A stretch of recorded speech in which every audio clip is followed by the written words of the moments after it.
2024. Mental health is real. Seek help, end the stigma. On the news this morning. South tops kidnapping report as ransoms hit trillions in 12 months. Family of kidnapped suspect who died in police custody seeks justice. Governor Fubara warns against dishonest politicians. Investigation Bureau releases preliminary report on Bonny helicopter crash. On the foreign scene, death toll from earthquake in Vanuatu rises. Details of this and more after this break.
Yeah, welcome back. I'm Patrick Moyle with the news. Now, we begin the news this Wednesday morning with data showing that the South Zone has the highest reporting rate of kidnapping in Nigeria at 100%. The National Bureau of Statistics, NBS, made this known in its latest Crime Experience and Security Perception Survey report published on Tuesday. The report showed that North Central's reporting rate of kidnapping is at 89.6%, followed by Northwest with the least reported at 73.9%. The NBS data also said that Nigerians paid 2.23 trillion naira as ransom to kidnappers in 12 months. It said the payments were made between May 2023 and April 2024. According to the NBS's report, 65% of households affected by kidnapping paid ransoms for the release of their loved ones from the abductor's den. It showed that of the reported cases of kidnapping, 82.1% were released, 12.8% were killed, and 3.3% are still in captivity. Meanwhile, the family of a 30-year-old keke driver, Wisdom Otto Amadi, is seeking justice following his reported death in police custody. In a petition they sent to the police commissioner, Muhammad Mustafa, the family said Wisdom was arrested in his hometown, Eweda in Emoha local government area, by men of an anti-kidnapping unit, Minyokoro, in October on kidnapping claims alongside two others. Now, they said that the police withheld information about his death. The petition sent by their lawyer, Ndubisi Mwowa, said the police misled the court, which was earlier told that Wisdom was still in custody for investigation despite already being dead. And the lawyer said he was informed on December 5th by the investigating police officer IPO, Madito Victor, that Wisdom slumped and died. He believes the kidnapped suspect died of police torture.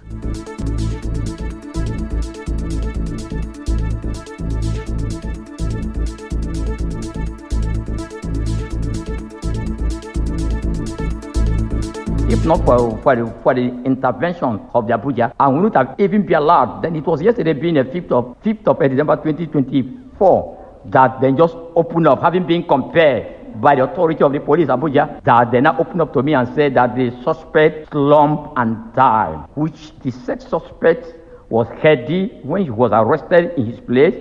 But we are of the view that the suspect died as a result of the torture being meted on him. Now, on their part, Wisdom's father, mother, younger sister, and elder brother called on the Rivers State government and the Commissioner of Police to release his body and ensure justice is served. I've go police station several times. The man is not show me my pikin. Only they here. Well, he carry my pikin for my house. As he carry him, driven, reach tomorrow. Being yesterday, he can't talk, say, my pikin don't die. So make him provide that, my pikin. As in the carrier, no, they see nothing concerning the carrier for us. So they go there, I know they see. I they go there, I do go see. Day after day, and they come tell me saying, don't that. Government make gonna help me. And didn't get the king, get what? I went there. The policeman told me that the brother is not this custody. I said no. I need a policeman to bring out my brother back to me. All I know is that I need justice. Let them show me where they keep the cops so that I can carry my brother. Police have not spoken on this. Moving on. The Rivers State Governor Siminalayi Fubara has advised his supporters not to allow themselves to be deceived by those he described as agents of destruction. Governor Fubara said this during the commissioning of the Bori Internal Road in Kana local government area on Tuesday. But I cannot be separated from this senatorial district. The success of this senatorial district is my success. So I feel sorry and pity for those of you who have decided to be agents of destruction, more especially from this senatorial district. You ask yourself, if they love you, why did they pepper your lot before? Like I would tell all my supporters, God is our fighter. Don't bother yourself about what you see today. What you should be worried about is what will happen that you don't see, you don't know. Not this one. If it's this one, we have already conquered it. Governor Fubara promised to bring more development to Kana local government area. And we will try our best to make sure that we bring cottage industries to this place. That is the only way Bori will be developed. When there is employment, that is when development will come rapidly in Bori. But my appeal to the Bori people, you must be accommodative. Our polytechnic here used to be the best, but today, if not the effort of the management, is going down every day. The truth about it is because of the way we are living with our strangers. We must change that attitude. In his remarks, the former national chairman of the People's Democratic Party, Uche Secondus, who commissioned the road, charged the governor to remain courageous and strong.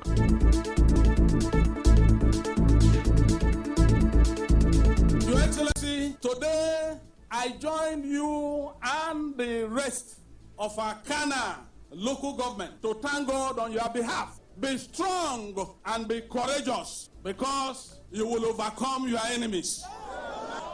Those who are shouting in Abuja, how were they made? It is God and some of us and the leaders that are seated today that made it possible. God first, because we don't want to take God's glory. Now, the road connects 23 roads across 3 communities in Bori town. In the meantime, former leaders of the Rivers State Local Government Legislative Forum have pledged to support Governor Fubara to succeed. They made this known when they were hosted to a strategic meeting by the chairman of the Omoma Local Government Area, Promise Reginald.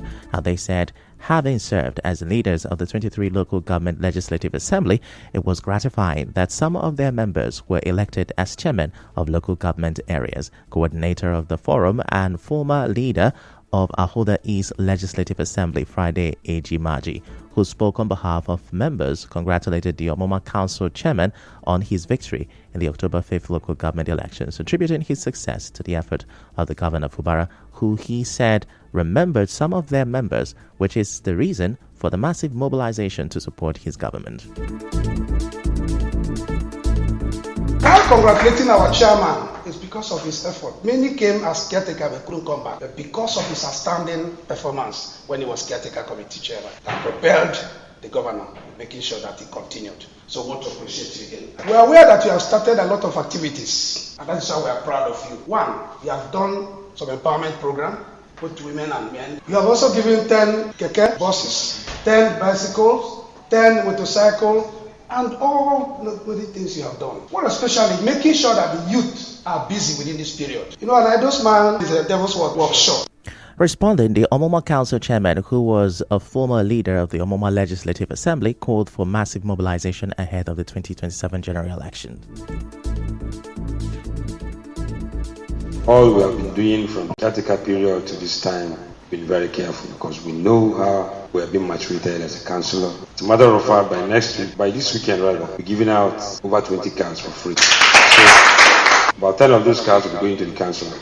free of charge. If you know Amuma very well and you know the terrain, you know the politics, you know what happened in the last dispensation, you know where I'm coming from. The councillors were asked to go get loans, get a loan, buy the car, give to the chairman to give to you, because they want to put it out there that they actually bought the cars for the councillors. Still to come, Investigation Bureau releases report on Bonny helicopter crash. Stay with us.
Now, the Edwin Nwoko-led faction of the People's Democratic Party (PDP) in Rivers State has criticized the APC National Chairman Abdullahi Ganduje over his recent remarks concerning APC's ambition to win the Rivers State governorship election in 2027.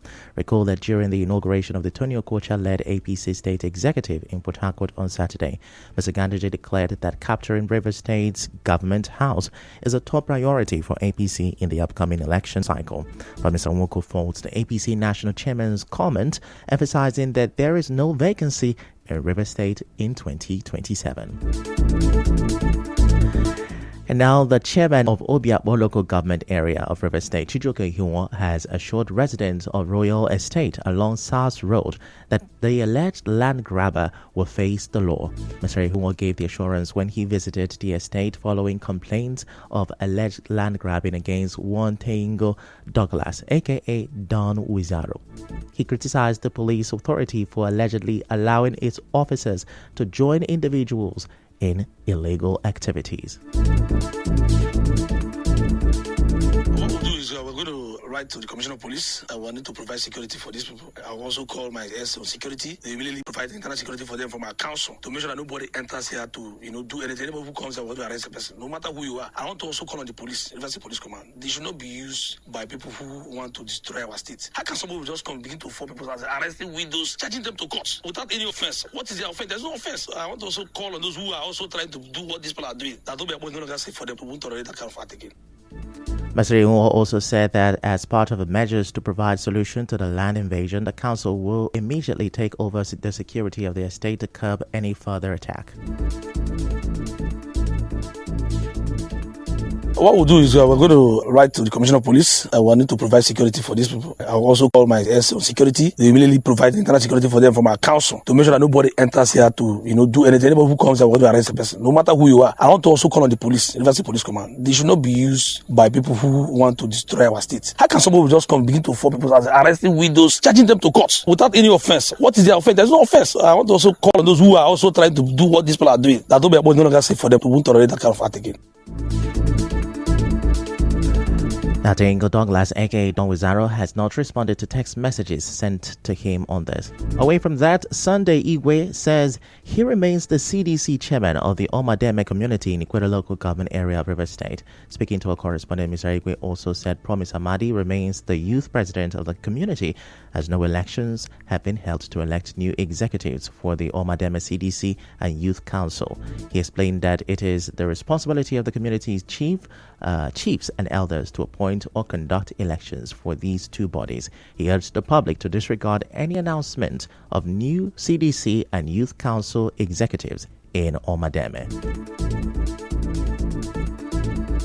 I want the public to disregard whatever information that has come on air concerning Omademe electing a new CDC chairman and let them know that I, Igwe Sondohan, still remain the CDC chairman until such a time when the chief and elders of Omademe will see and nominate or elect a new CDC chairman for Omademe community. The same to the youth wing, which Promise Amadi is the youth chairman of Omademe. For now, nothing has been done as regards Omademe CDC election and the youth wing as well, in as much as the chiefs and elders have not met on that issue. Ahead of Christmas week, some Port Harcourt residents say they have resorted to hoarding cash at home due to cash shortages and rising transaction charges by POS operators. Those who spoke to our correspondent said they may not be able to get the amounts they need when necessary. Some residents even allege that POS operators determine charges based on a customer's appearance. 5,000 is 300, 6,000, 300, but 10,000 is 600. Some people can collect 500. For 5,000, use 100 to collect 5,000. Before it's too much now. I save cash in the house. Then maybe if it's plenty, I can just cut it down. There's some. Not POS or go bank, no one. Anyone that will come out here and use them for the place. No POS, no bank. If you go bank, you don't enter one. You go POS, the one that will enter for you, they take up. Charge is too expensive. Most of them are agreed, you understand? They will just look, say you get, they will just be you more, understand? And some of them will still greed down on top of. Meanwhile, some POS operators said their inability to get enough cash from banks has forced them to buy from traders, leading to an increase in their charges. They said although they can't continue with their old transaction fees, they are also trying to keep the charges reasonable. Even 6,000, I still do it 150, but my 10,000 is 300. Before it's 100 naira we charge. Then when there was cash, 5,000 is 100 naira. But now that cash is expensive, we charge 5,000 for 150.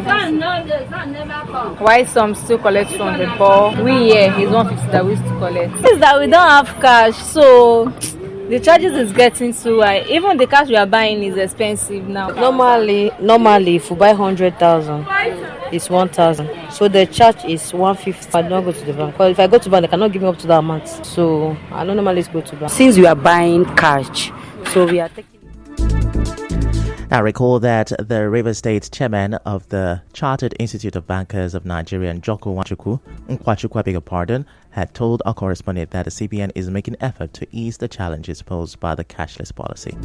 Now, the Nigerian Safety Investigation Bureau and NSIB says the bodies of 3 of the 8 occupants of the helicopter that crashed in Bonny Fenima, River State in October have not been found. In its preliminary report released on Tuesday, NSIB Director General Alex Bade said the flight crew used non-standard phraseology throughout the flight, with no standard call-out for various flight phases. We go on another short commercial break.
Now that's a wrap on the news this morning. Before we go, let's have a look at the major stories. South has topped latest kidnapping report as ransoms hit 2.23 trillion in 12 months. The family of a kidnapped suspect who died in police custody is seeking justice. Governor Fubara has warned against dishonest politicians. On the foreign scene, the death toll from the earthquake in Vanuatu has risen to 14. The news was edited by Chioma Ezenwafo. To reach the news team, send an SMS or WhatsApp to 0808-721-7215. I'm Ifechukwu Moyele. Many thanks for listening.